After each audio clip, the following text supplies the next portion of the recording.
forward, to go back forward.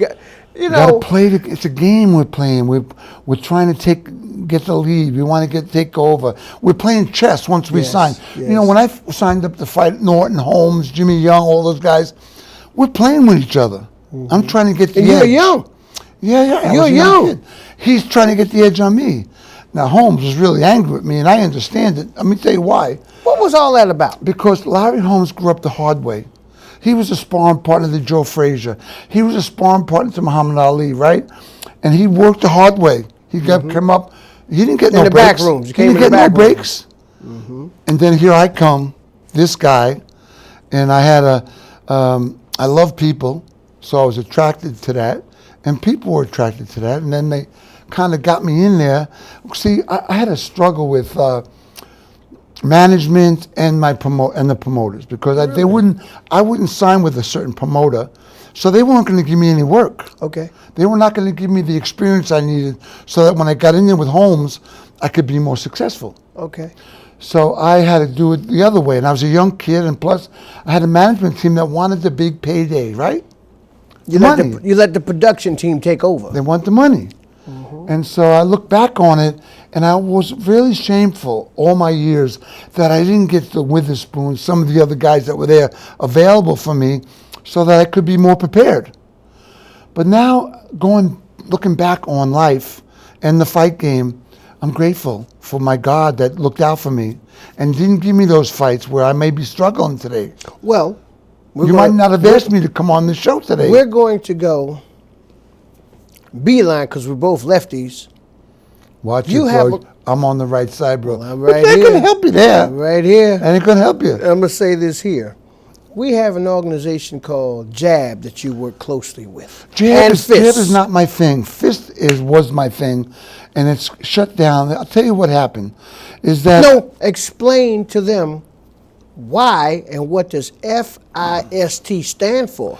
You know, Fighters Initiative for Support and Training, and you know, we all come to that day where the page gets turned, and we got to figure out where we're going, what we're doing. I have 3 kids. I have a wife. I have, you know, people I'm supporting. Medical, everything. All that stuff, right? So I got to, all of a sudden I'm confronted with that. So I stay for a few more fights, and I stick around. And in those fights, I'm taking shots I shouldn't be taking. You're telling the truth. And so, and I was thinking, you know, I obviously I lost to a great guy, and I realized I had to turn the page. And so I figured, let me help these guys that I've been around all my life. And I got a bunch of guys. My wife said, you know, that's a great cause. And that's how we got started. And we got a whole board, and we did events, we did fight nights, we did golf, we did all these things to raise money for these young men who have 3 children, who have a wife they're fighting with all the time. No baby job mama drama too. Everything, right? And so we help putting them in school. But basically, it's a long-term thing because most of them, they just want you to give them money. True. They don't want to really have to, they never learned how to explore yourself. And that just doesn't work. And so we were very successful. We had some great guys, but I was getting all these celebrities to come to my events, and I'm going to their events. So I was never home at nighttime. Mm-hmm. And plus the guys, you know, we had good people with us, but the people, like I said, it's a long-term problem, and then they need to learn that you can't keep going home fighting with your wife. True. What happens if you go home and your wife says, I can't take it no more? You got to go. We don't want that. We want to be available. I want to love my wife. I want to love my children. I have to learn how to do that because in the fight game, I never learned that. I couldn't trust a soul in the fight game. Well, let me ask you this. You want to love your wife. You want to love women, period. We're going to say period. Let's go right to domestic violence, how you're helping with that. I just want to stick with just loving one. I don't need a whole bunch of them, Bo. Domestic violence is big because, you know, we're abusive. Listen, let me tell you a story, right? So if I'm mad at my wife, used to be, I would shut down. I wouldn't talk to her for a week. In the house, we'd go through the house deathly silent. That is abusive. That's abusive to do to anybody, let alone physical, mental, you know what I mean? So we learned that when we're becoming intimate. I had to be learned to be intimate. I was never intimate. I never trusted a soul because they were untrustworthy. I was picking untrustworthy people. But as I grew and I put the alcohol down and I started to learn about what I was doing, where I came from, I started to better pick people in my life that were available, that I could trust, that we could be friends, that I could love them. And I'm talking about not just my wife, I'm talking about male friendships to become intimate. But now, you were young when all of this publicity, these high-profile fights and things came. 23, that's very young. It was very young. So you depended on the team that you put around you. It was going so fast. My life was going so fast. And the team around you might have been more conscientious of what they were doing from a monetary perspective, and that's the game of boxing and athletics per se, correct? Well, the bottom line is make money. So when they got an opportunity to make $10 million, they didn't care about, as a management, I guess you could say they were looking out for me, but I really needed 2 or 3 more fights. I was fighting once a year, once every year and a half. You can't be a professional athlete and do that. But that's how the game is, right?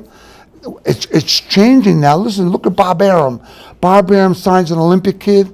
He brings 3 or 4 world-class fighters in that division to the gym and signs them. And they all work together, and they all develop. You understand? I never had that. Different time. I never had that. And Larry Holmes came up the hard way. I love Larry Holmes. I love him.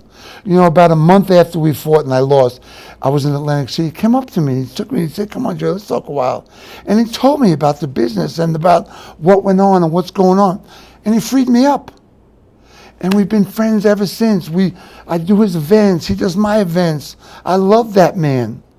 Let's speak of how we went, and it's on the order of Fisk, but we both were there with Bobby Chaz. Great guy. Yeah. Beautiful person. Per se, out the ring, just a beautiful person. A real person. A gentleman of that adversary is another one that came through hard times. But he chose the sport of boxing because he was able to explicitly express himself by letting out that anger. Can you explain how it's important to let that anger out of you? Well, yeah, you cannot perform at your highest level when the boogeyman is there. Boogeyman. And you have to put a face on that. You got to write about it. You got to talk to people about it to help subside that. Now, Bobby Chaz is a great man. I love him. Yes, he is. He had a lot of demons. And he had a lot of demons that took over his life. As bright as he was. Oh, super bright. He was a Mensa? Mensa. Yeah. And as bright as he was, something happened to him. I'm not really sure. I've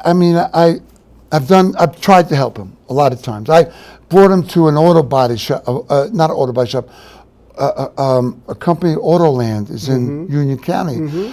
And the president there said, "Please bring Bobby Chaz. I'd like to give him a job." Now, it's twofold. It's great for the owner of that dealership to have him, but it's also great for Bobby Chaz with a great mouthpiece to sell cars. He didn't want to do it. I brought him there. He didn't want to do it. He gave up, sort of. And then I went and picked him up. I remember it was in the farmland somewhere. There was no stores around. It might have been serenity for him. Well, whatever it was, we have to fight for our lives. We have to fight our own battles. And we have to be defeated. You have to deal with and it. And we have to surrender. Have to deal. Now, we have to surrender, right? Let's go into that there. Your faith. How much and how important has your faith been to you throughout as you've become older and understand the importance of it? I was in a nightmare growing up in my house. My whole family was, my mother included. And the one thing my mother did is she walked to church 3 miles to and from every day. And my father was a bad guy. He drank every day. He was doing what was shown to him. See, now, what was shown to me through him, I would never give that to my kids. But the only reason why I didn't was because I got help. And so that's the story. So my mom helped me to understand there was a God. I used to go meet her there sometimes, and I'd go to mass and I'd listen. And in the beginning, I took what I liked and I left the rest. And today it's different. Yeah. You know, I'm an altar server in the church 2 days a week.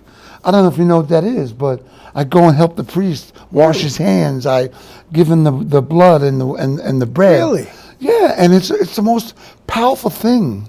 I feel the Holy Spirit every day. Well, you know, through your philanthropism and giving back, charity and things of that nature there, it speaks more of how a person that was a professional fighter used their hands, not as a doctor, but as a pulverizer. It shows so much humanity from your heart. Listen, God said, take care of those less fortunate. So I'm in the city and I see a guy walking around with a bag, nothing and hardly any clothes. I give him a 20. I say, go get yourself a nice meal. That's a gift. But you also are not naive enough, being a New York guy and an urban guy, the metropolitan area, to understand when a person takes that money, once you give someone something, it's theirs. Exactly, but I have to trust someone. Maybe the person will drink. Maybe I go work with feeding the homeless. You know, I don't know where it goes after that. You don't worry But I about have to participate. I got to show up. I got to try, right? That's the key I got word. to try, right? I remember I was in the city and this guy I went to high school with was walking around, a homeless man. Crazy. I said, come on, come with me. Come on, come with me. I brought him on the train home. I put him in the hotel to wash himself down and to get right. You know, I saw him. I lost touch with him there. I saw him 3 months later back in the city. So, you know, there's a lot entailed in the mental illness too. Like, we have to really, I'm not capable of helping certain people out, True. but I still can love them. True. I can still say, when I go into a prison or a rehab, or I can say, listen, I'm just like, I love you. And I know I have felt like you do. But the only way to change is to surrender. Help Surrender me. Can to you who? help me? Can you help me? Do you surrender to your religion, or do you surrender to God? I surrender, period. And I have a great God. Did you get that? I have a great God Did you get in that, my life. ladies and gentlemen? He has come to the understanding, and at a certain point in your life, you come to find that once you've done as much as you think you wanted to do, now it's time to give to the Father, to give to your fellow looking man. damn good, bro. You know that? You're looking damn good over there, my man. Look, he's blushing. Listen, so anyway, do you understand, like, this is, we don't stay here forever. Okay. We're passing. You know, we are here for a minute. I mean, I can't believe every time I turn around, it's Thursday. Right? And it's going fast. So I want to be in that lane. I want to be in that helpful lane. I want to be in that loving lane. Okay. Now I'm going to give one to you you're going to love. And listen to me before you say that. So me loving you and helping you helps that kid in me. Because I've healed myself. But down low, deep down inside, It's deep. is the boogeyman. It's still there. He's still there. And I got to treat that guy. He pops Acknowledge up once him. in a You while. gotta acknowledge him. Okay? So I'm sorry. Sorry for interrupting, but I'm feeling comfortable with you, bro. Stay there. Now, here's Watch it, one. bro. I told you, my left hand is right here. Uh-oh. And that's this here. January 15th, 1990. Does George that ring? Foreman. Okay, now watch the billing. The puncher and the preacher. Stay right where we was Yeah. and teach. Stay right where we was and teach to Right. the young people that will be seeing this year. And some adults that don't understand the importance of surrendering. Right. Let me tell you. So I was retired from boxing. I was promoting fights. George Foreman was one of the guys we were putting on when he made that comeback. He was fighting twice a month or something like that, right? And so he came up to me one day, and I was emotionally clean, physically clean. In April '88, I put down all the reckless things I was doing, straightened up, right? And so he said, Gerry, why don't we fight? And I thought, why not? I never did it sober. I never did that. So, and, you know, I said, okay. I'm sorry to laugh, but It's all good. It's but all for good. real? Bro. It's all good. That's right. And so I took the fight, and I got in shape. I felt great, but you know, I hadn't been fighting in a long time, and he was a big puncher, Was he really? and he caught me with a shot, and so he helped me turn the page in my life. Do you understand? Like, I was free. Bigger than boxing. I was free. I